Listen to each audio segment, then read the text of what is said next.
Mm, Okay, and then we start the presentation. We'll just get you all out of the way here.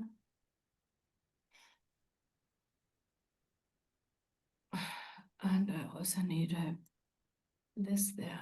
Where is this there? Okay. And how do we do this?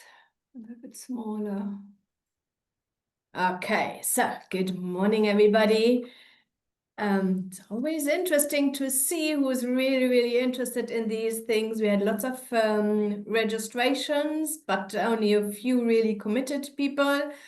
But no worries. I do a recording, so the recording is in progress. I will do the presentation, and at the end, there's definitely enough time planned also for you to ask some questions. This is something exactly how we are tackling also business plans, and my team and me, we wrote, I would say, thousands of plans already now. Funding connection, Mary, let's just start a little bit there. We are a private consulting firm, and we assist entrepreneurs to raise capital. That is how I started Funding Connection, I think over 15 years ago. And then there was quickly a time when I saw all the business plans my entrepreneurs had in place were definitely not fundable. There were too many small little aspects missing. And so that's why I bit the bullet and started also writing business plans. And then after a couple of years, I saw, okay, I'm working my butt off. That is not working for me.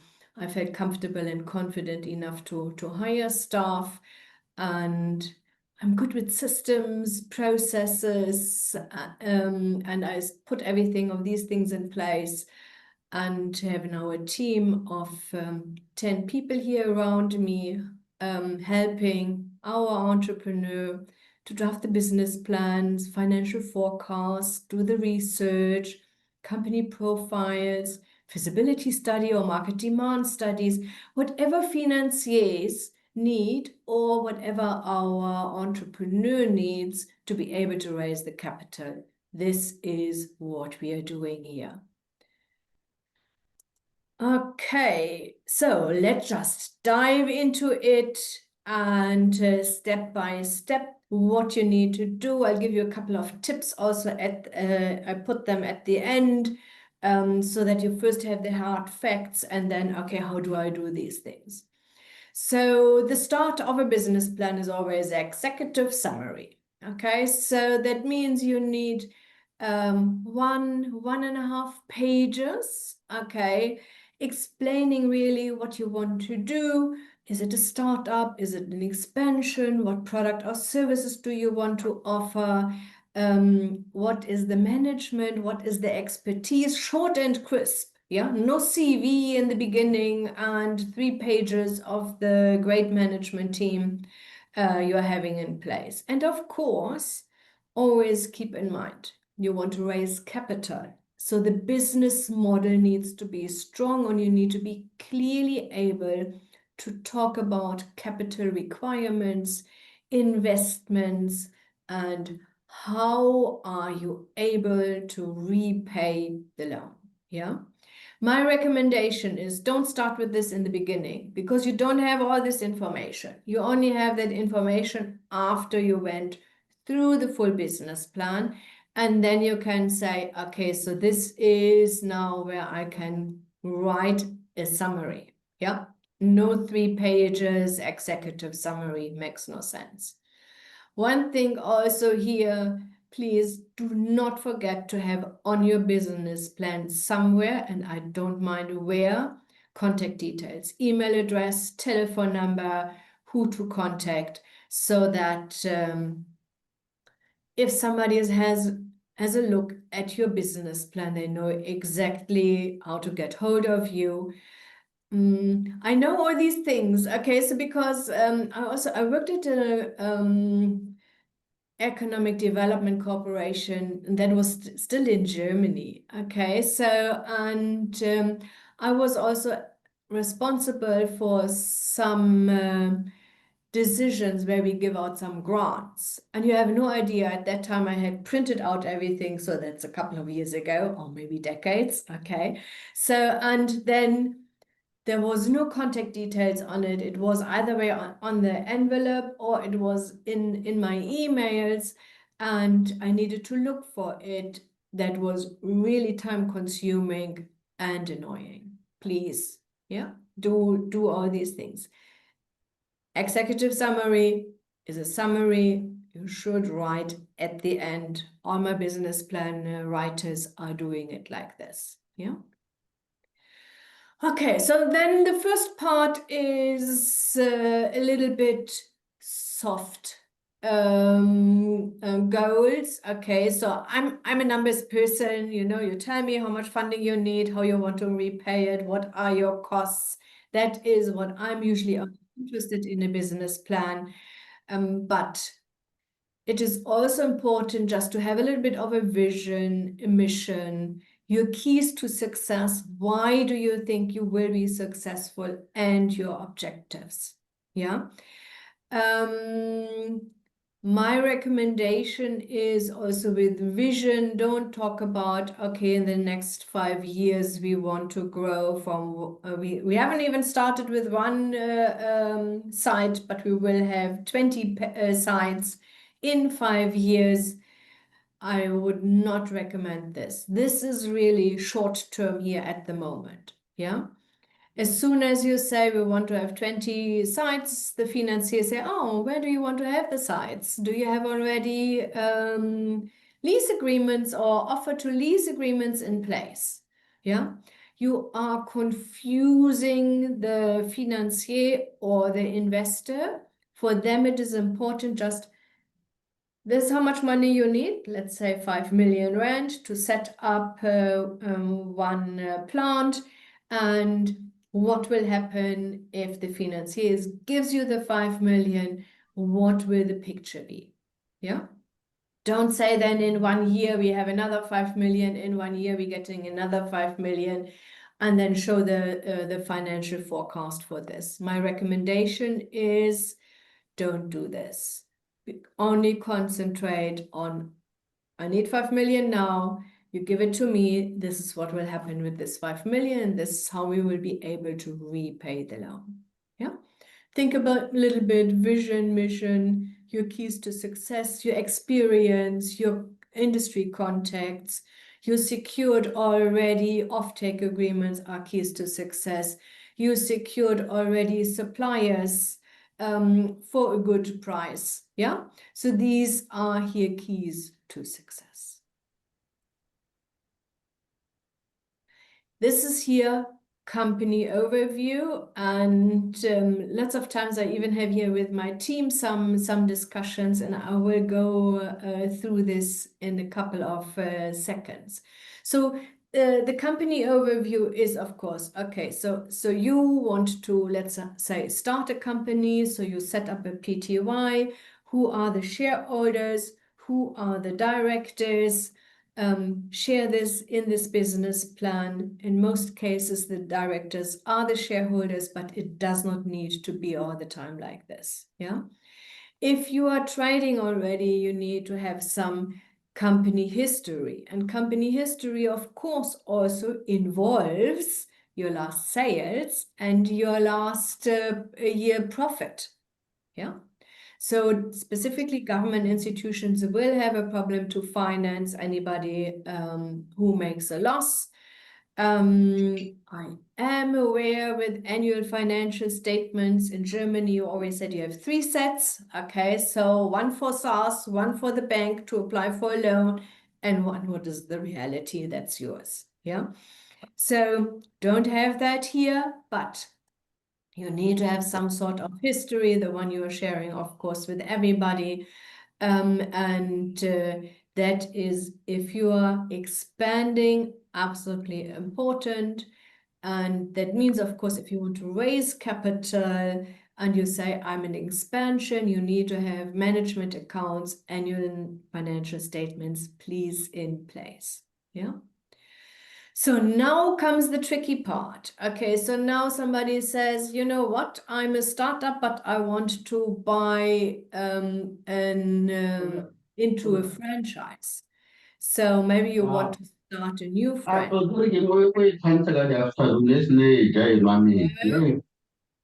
Can you please switch off your mic? Thank you so much. Yeah. Thank you. Okay. Sorry, I'll need to stop and just stop this. Deepa, Lucas, please mute yourself.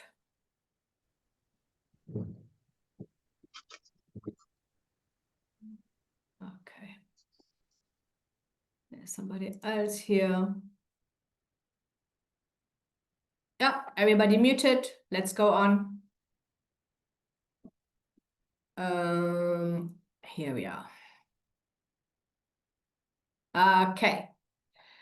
I have no idea. So now, remember we said, so now you are a startup and you want to invest in a new franchise, and this franchise is not an existing trading branch, it is a new one. So you definitely, if you want to buy into franchise, the financier want to know a little bit about the history of the franchisor. Let's say you want to invest in Spur, so they need to know, okay, so for how long are they trading? How many square meters do you want to do? What is the results of comparable other branches of Spur, so that you have a little bit of history of the franchisor. Yeah. So now you say, you also want, we make it really complicated. We say also, okay, so you want to buy an existing Spur. Yeah. So that means if you are a startup, there's no history about yourself. There's history about the franchisor in general, and there's of course then the history of the branch or the site of Spur you want to buy. Yeah. So if you are a trading business, you also need to have information about your own history, please. This is lots of times here, these three things are a little bit confusing. So let's say you just want to buy an existing business trading, maybe a bed and breakfast. So then you have, of course, only the history of the business you want to buy. There's no history of the franchisor. Yeah. And that, of course, includes lots of details, whatever you can get also from the seller, because you want to convince the financier that this is a good business deal. Yeah.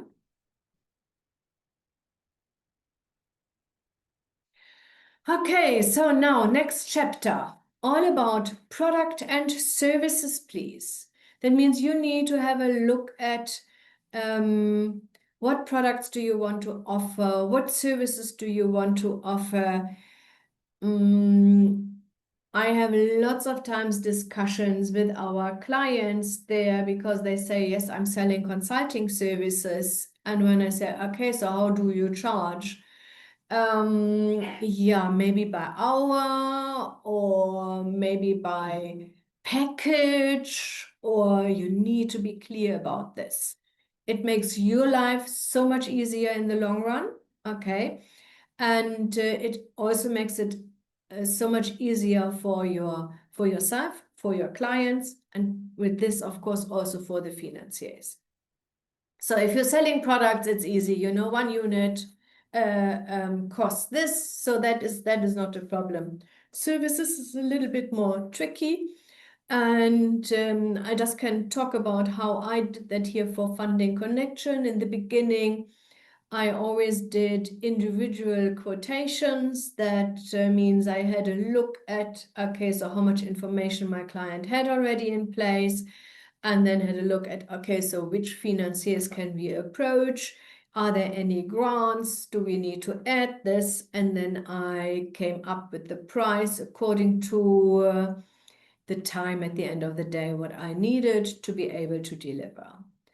Then there was a time when we get so many inquiries, this would have been a full-time job. And I said, okay, that's not possible. I'm not doing this like that. That's why if you go to our website, you find packages. That means our business plan, standard plan, is from 500,000 to 1 million rand investment. Okay. And this business plan has these aspects covered, because we, of course, also know what the financiers at the end of the day want to see, and if you want to apply for 600,000, for 6 million, or for 60 million, there are different aspects and information the financier want to see from you. Yeah. So, and that's why we have these different packages, and everything above 10 million, we do still, again, individual quotes, because I always need to see if, let's say, there has somebody wants to tackle the South African, the German, and the American market.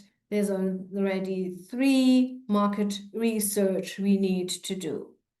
3 different compliances we need to have a look at. Yeah. So this makes it then more complex. And that's, of course, when we are charging more. For the up to 10 million, most of our clients really want to stay here in South Africa, in smaller areas, or in the province, or even in all 9 provinces. Yeah. So you need to explain your product and your services. So now you want to manufacture. You need to explain your production and operation processes, because that also will then determine here, okay, what sort of equipment do you need? What sort of output this equipment can manufacture? Then the equipment, of course, also determines what sort of electricity do you need, water, how much water do you need? Do you have all these, the infrastructure in place? This is why this is here so important. Okay, because what the financiers want to prevent is that somebody thinks, oh, I can manufacture, I make it easy, toilet paper in my garage. I'm buying a specific equipment, and I can put that equipment in my garage, and then they figure out, oh, it doesn't fit. Yeah. Or the electricity needs 3-phase electricity, but the garage doesn't have 3-phase electricity. Yeah.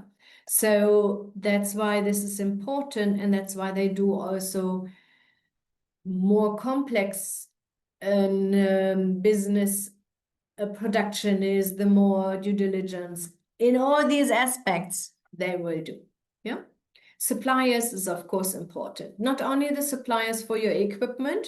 Yeah. So that is, of course, also important, because if you want to buy new equipment and you want to import it, you also need to make sure that there is maintenance available, that there are spare parts available. Something is breaking, you can't wait for 3 months until this part comes into this country. That is not possible. You want it to be quickly delivered. I remember I had a car, and then they said, oh, the spare part takes 3 months, and was a ridiculous price. I said, I can't believe this. I can't live without a car for 3 months. So I went on the internet. I ordered it online. I ordered it with overnight shipping. I can't remember. Was it from the Netherlands? I think so. And I had it there in 3 days. Yeah, so they were just obviously lazy or not willing to pay the extra price.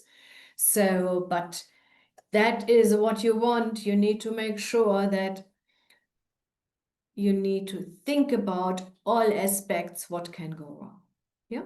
So, and the other suppliers is, of course, your suppliers of your raw material. You don't really only want to rely on one supplier. If it is possible, you would like to have two, depends also on the production and how big the production is, maybe even three different suppliers.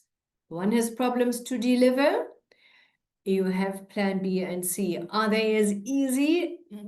Maybe not. Okay, so maybe they have a little bit longer lead time, or they are a little bit more expensive. So, but think about it quite early, specifically if you want to set up productions, that you need to have plan B and C in place. Yeah. Under product and services, what is of course also important is your pricing and your cost prices. So your cost prices is how much does it cost you one unit to produce one thing. Yeah. So, and you need to be clear about this. And in these cost prices, you should usually, there are two different aspects. The one, how we do this. Okay.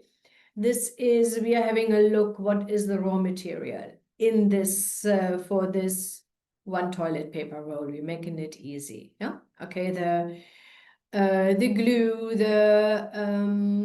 and the paper, and the core. So how much does it cost? So, but your real cost, that is what we need for our financial forecast, because we have rent, electricity, salaries and wages all separately already covered.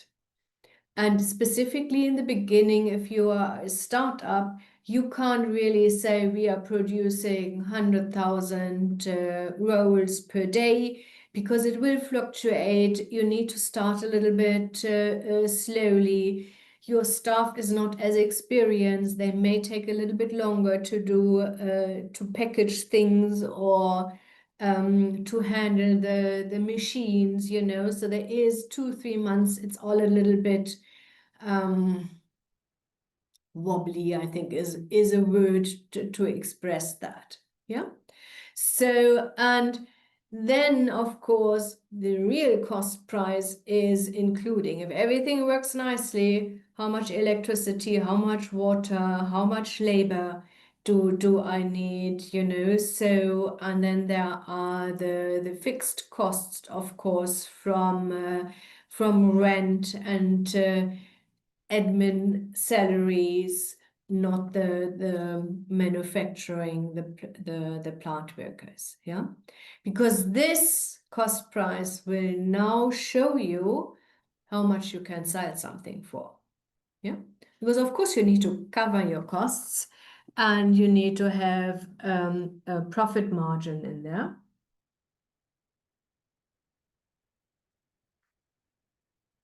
And so my recommendation here is always, number one is you need to determine your cost price. Okay. Number two is you're having a look around what your competitors are charging, because you want to be similar than them. You do not want to be the cheapest on the market. Yeah. There are a couple of reasons. Number one is if you're the cheapest on the market and you have big corporates as your competitors, they have the resources to just underpin your price and kick you out with immediate effect. Yeah. And they have the resources. If they're making 2 months a little bit of a loss, it doesn't matter for them. You will be out of the market. The other part is if you are too cheap, you usually also attracting customers. They are the ones who are always looking for the cheapest product. So, and as soon as somebody else comes now onto the market and offers something cheaper, you are out. You want to have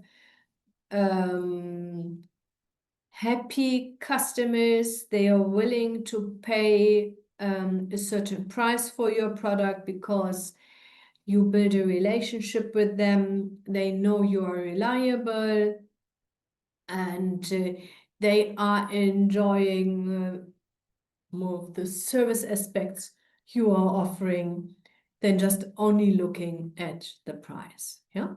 And in some cases, you can also say, you know what? My product is so unique. It only cost me, I'm just making numbers up. It only cost me 1 rand to manufacture. I'm sure, haven't you heard that? How much is it to manufacture an iPhone? Was it $10 or $20? And for how much are they selling it? For $200 or $300? So they're selling it times 10. Okay. Okay. I know you will tell me, Dagmar, but it's not only the hardware, there's also the software. I totally understand this. That is also, of course, part of it, and the development cost is part of it.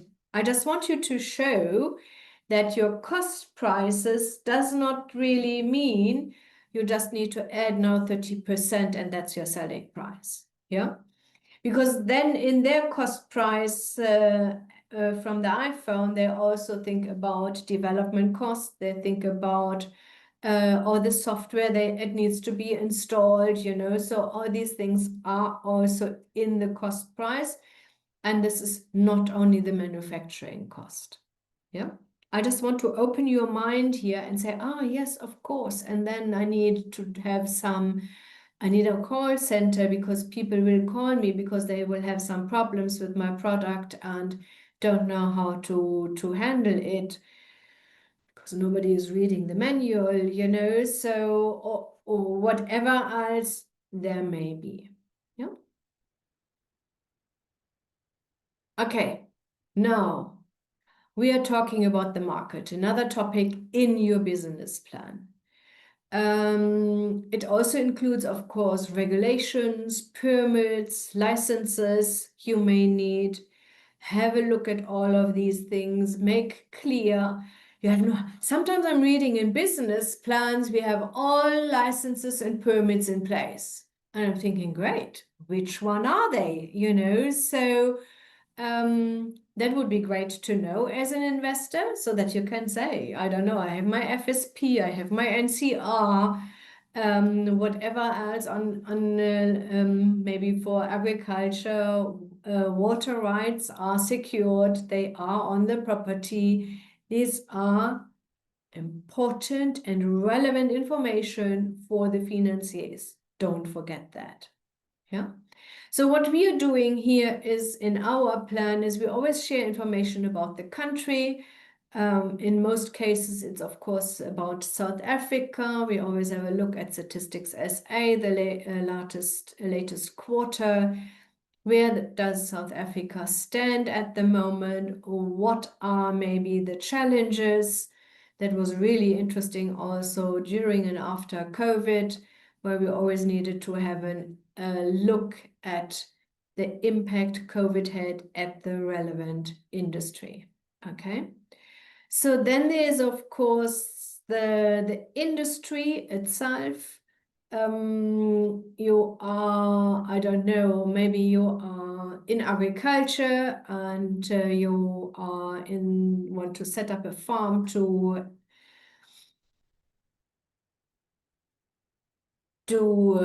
grow broilers. Okay, so and that means okay, so now what do you need? You know, so in some cases you need an environmental impact assessment. Okay, so because there's lots of waste. And then you need to also take all into consideration all the sicknesses, the illnesses, how many water, electricity, all these things are relevant for the industry. What other aspects and challenges does this industry have? Broiler is always the import is a big threat for the broiler industry. So all these things should be mentioned here. Yeah, you say the positive, but you of course don't be afraid also to say talk about some challenges that a financier will see this. Ah, somebody knows this industry, they thought about it. Yeah, so don't just ignore and hide it. And then, of course, what are your competitors? Who are they? Who's offering something similar? You see me smile. Lots of times when I see a business plan that it says we don't have a competitor. And if you put yourselves in the shoes of an investor and somebody says, I don't have a competitor, that can mean two things. Either way, nobody came up with this idea before and everybody wants it. Or you need to teach them that they want it. Okay. Or there is no market at all. That can also be, why did nobody else come up with this idea? Maybe nobody really wants it, or everybody wants it, but nobody is willing to pay the price for it. That can also be. Yeah. So when we did some research with some surveys, sometimes we figured that out. When you ask people, do you want this? Everybody screams yes. If you ask them, how much are you willing to pay for that? How much easier would this life be with this product? Yeah, nobody really was willing to pay an adequate price for that. Yeah. Then you need to, so now we have the country, the information about the full picture. Then we had a look at the industry, okay, in whole South Africa. Then we had a look, dived a little bit more deeper into who are your direct competitors in this area where you sit. Yeah. So broilers, I'm sure, is easily also for the full province. I'm not too sure if it makes sense. South Africa is big with long distances. If it makes really sense to just transport them from Cape Town to Johannesburg, I think the transport cost will eat the profits there. So it makes more sense to have farms around the province to get your broilers from. Other way around. You know what I mean? Okay. So now we're talking about your target market. Yeah. So that's what I had in mind. So if you are a farm in KwaZulu-Natal, your target market should be here in KwaZulu-Natal. It makes it so much easier with the transport. Yeah. Otherwise, your transport cost will eat you. Or I had, when was this? 3 or 4 weeks ago, somebody talked to me and they offered free transport of toilet paper and the transport with the petrol, the driver, and they needed to go through all the tolls, ate all the profits. So it was not eating the profits, it was making a loss. Each and every time they delivered toilet paper, they made a loss. That makes no sense. Yeah. Be clear about your target market. Are these supermarkets? Are these retailers? Are these wholesalers? Are these end users? And then or maybe it is the hospitality industry, or it is office parks, or it is big cleaning companies. They need big orders of toilet paper. Yeah. So be clear about who do you want to target, because this target market also has, of course, an impact on your price strategy. Yeah. Because one toilet paper roll to an end user costs definitely more than if you want to sell it to a wholesaler. Yeah. And if somebody gets, I don't know, 100,000 toilet paper rolls per month, they are definitely will ask for a different price than me asking for 6 pack. Yeah. You see already, what I'm always saying is if you are starting a business or even if you want to expand, you are clear about all the aspects you have on one side and the other side, they all need to fit together. And if they don't fit together, then there is a problem. That's why you need to do these things and really, okay, my target market is end users. Okay, so how do you want now to sell this to end users? I don't know, online shop. I'm just making up things. Okay, so that means now we also need to consider the postage for this. The payment gateway with credit cards or debit cards cost you some extra money, so everything has a ripple effect and will affect your pricing structure. So you need to be absolutely clear about it and really think these details through. This is something what I figure out. Number one is when I do all the business plan assessments, I personally do that and I see, oh, somebody didn't think about that this has an impact on this and it doesn't fit together. Yeah. And we, of course, also, my team also experienced that when we do business plans and then is always asking, I don't understand. So why is your target market now different? And but you want to sell in one toilet paper roll, but you want to be a wholesaler. It should be bigger packages. Yeah. So that's where we are also then guiding our clients and say, okay, these things do not make sense.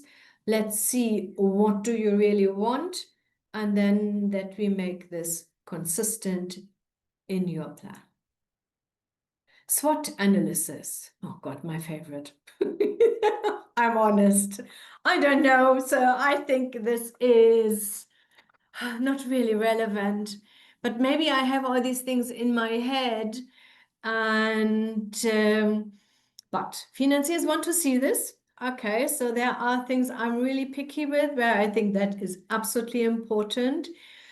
This is something, yeah, maybe if you don't really know the industry, you should just be clear about it. So it is separated between strength and weakness and opportunity and threats. Yeah. Strength and weakness is all about your internal attributes and characteristics in your business or project. Opportunities and threats are external attributes for all your competitors. These are the same things. Yeah. If there's an opportunity for you, there's also an opportunity for your neighbor who wants to do the same thing. Yeah. And if something is a threat for you, it's also a threat for your neighbor. Yeah. Here, strength and weaknesses is all about yourself. Your strength are the factors contributing to your success. You remember the keys to success, what we had in the beginning. You can mention similar things here. That means your expertise is a strength. Your secured off-take agreements is a strength. You have already a great team in place because you want to take over a successful business plan. That's a strength. Okay. So, and then weaknesses are maybe that you need to apply for a loan and the interest rate repayments put some strain on this.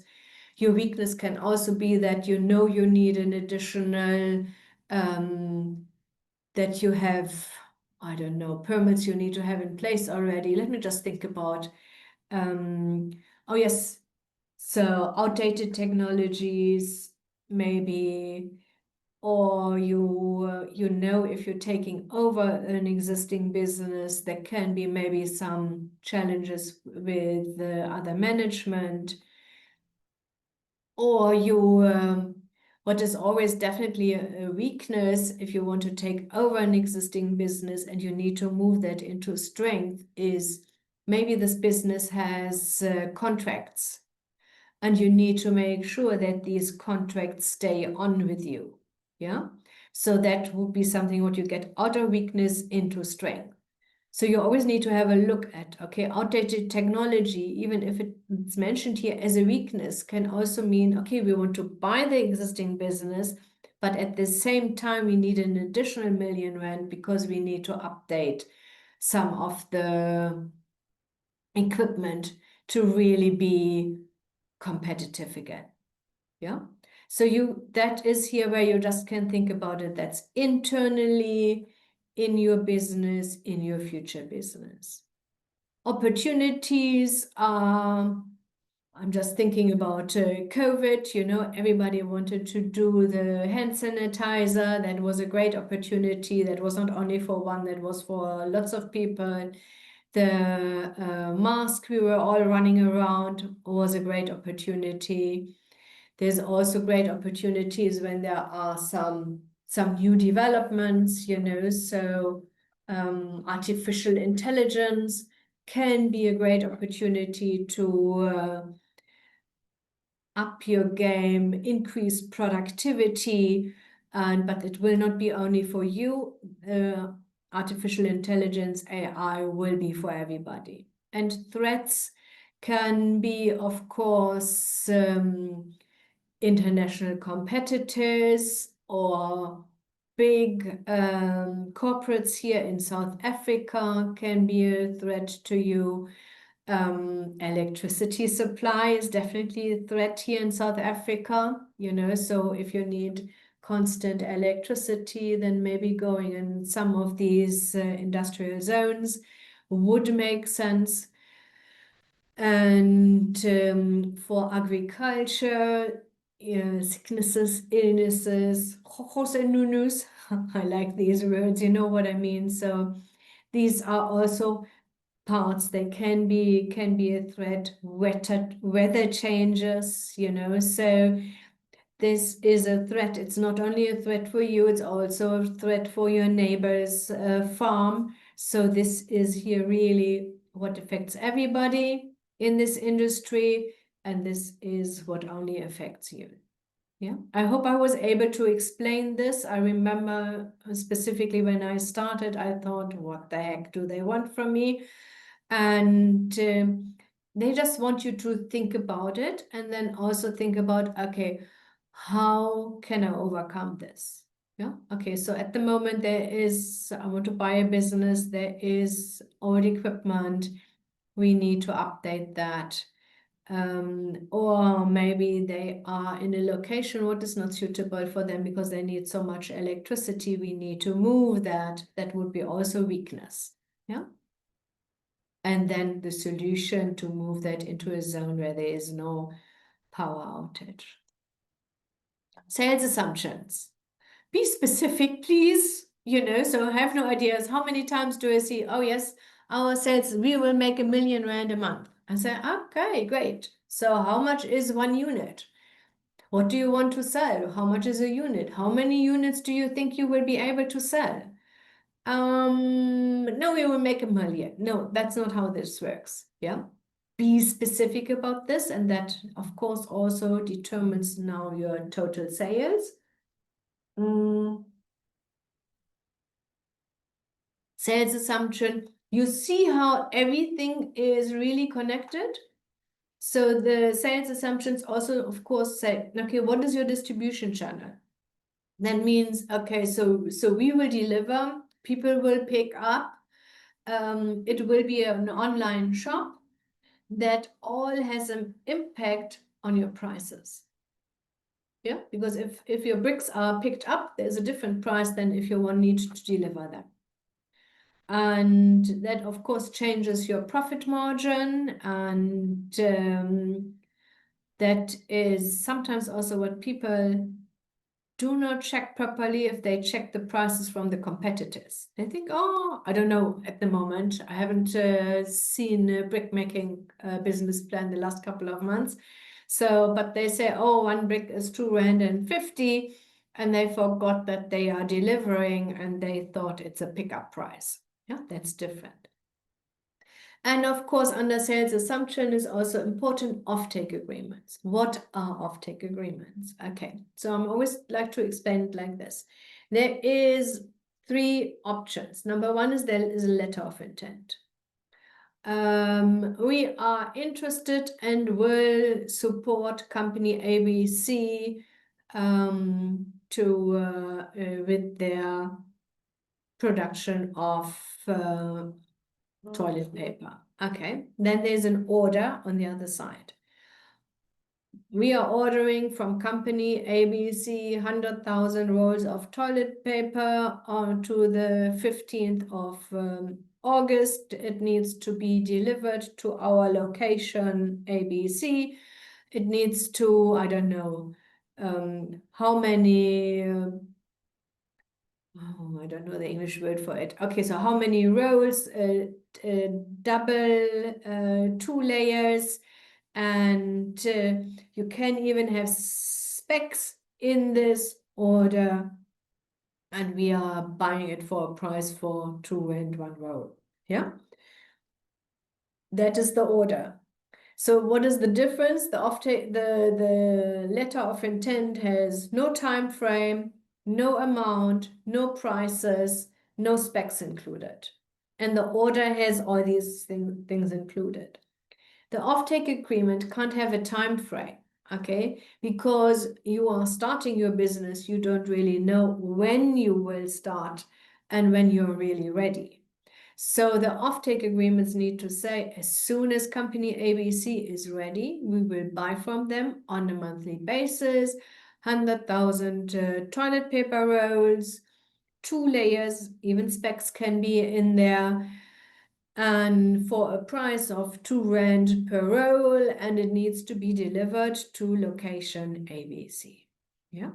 So you see that there are 3 letter of intent, offtake agreements, and the orders. And the difference between the offtake agreement and the order is really that there is no time frame, because you can't promise that on the 15th of August you will be able to deliver. Yeah. But everything else is definitely what they can confirm, and they should be able to confirm. Yeah. Okay, so now we are talking about, oh God, what? 5 to 11. Oopsie. You see.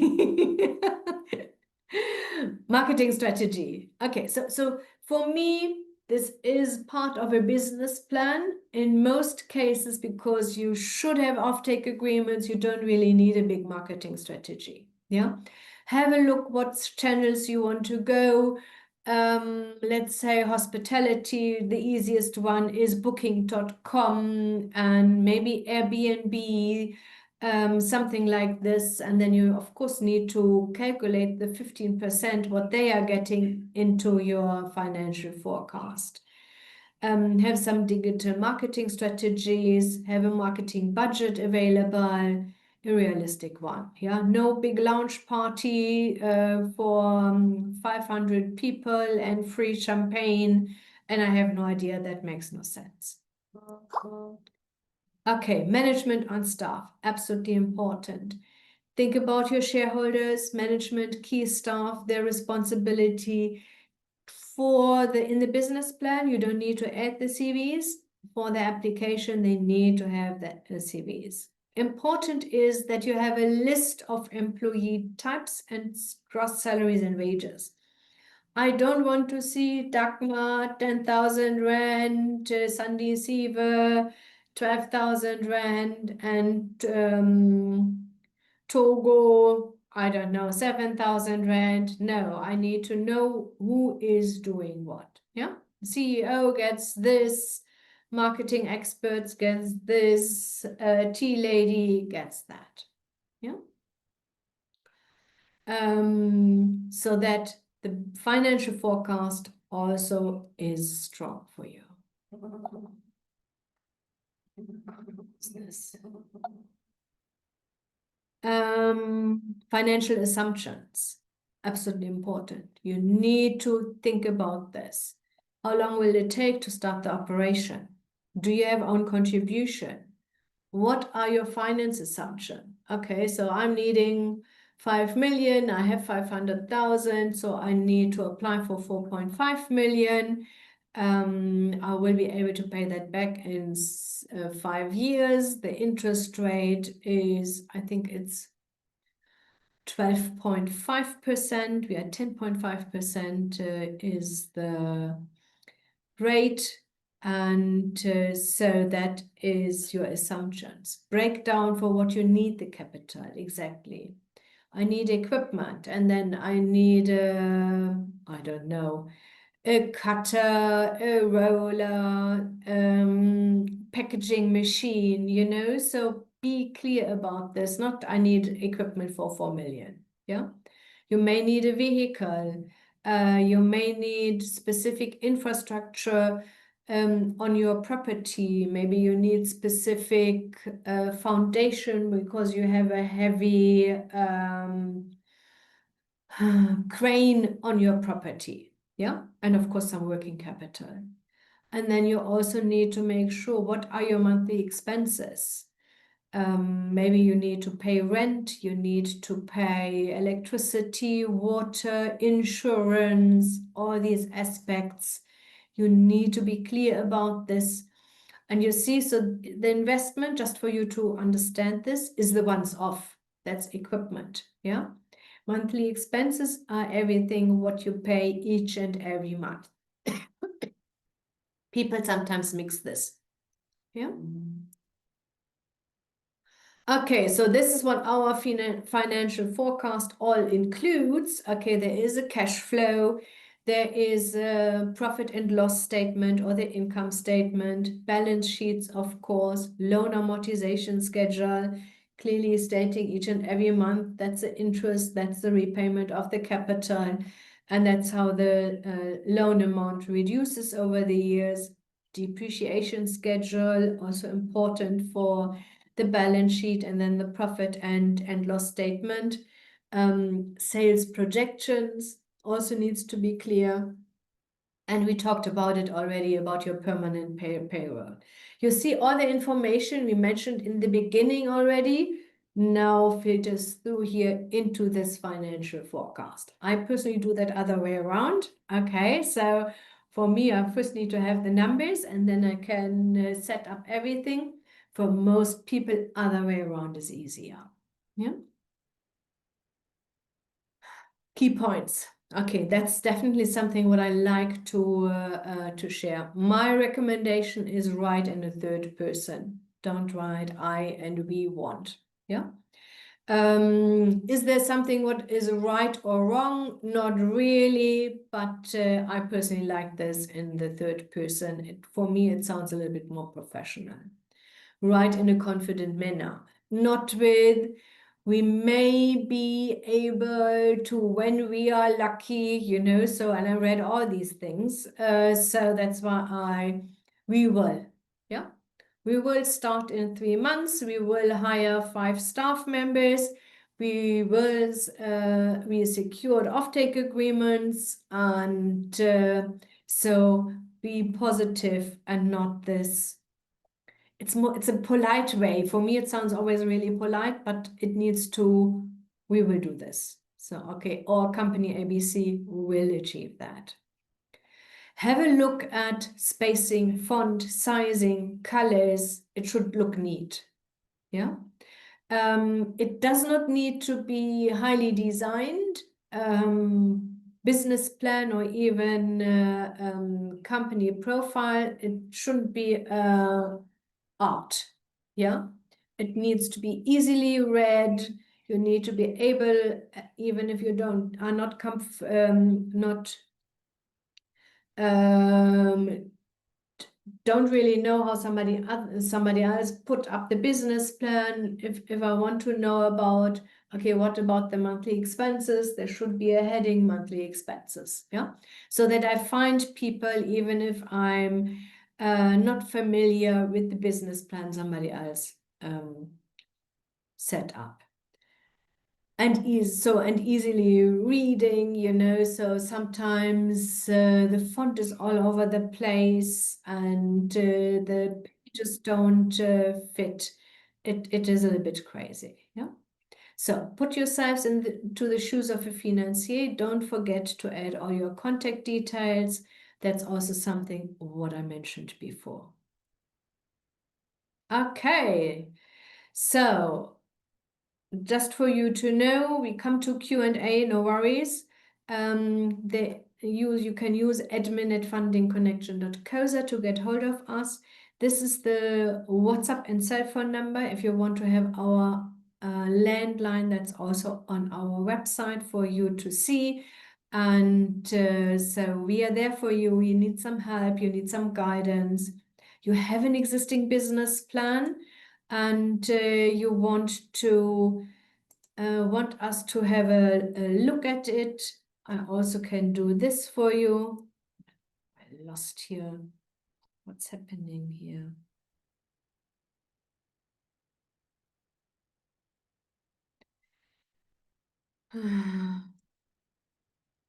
Okay, so and then we just can see how we can assist you. So let me just have a look here. should be included in the business plan appendix. Okay, so I personally wouldn't do an appendix, Victoria. But you need to have a look what the financiers want. Usually, okay, they want certified copy of ID, if your personal bank statements in some cases, your personal monthly income and expenses, your personal assets and liabilities, proof of your personal address, your company registration document, your income tax number, even if a startup you have that, you need to have a company bank account, even if it's just only a letter stating, okay, this is here the business company bank account, although there is no transaction in there. As soon as you are trading, there's a whole different list, definitely something what we will talk about in 2 weeks again, and I will dive also deeper in there. Thanks very much, Victoria, for your question. Is there anything else you want to know?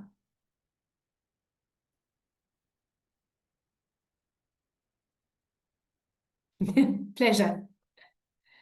Okay, so no other questions. Then let me just see. Oh, stop the recording.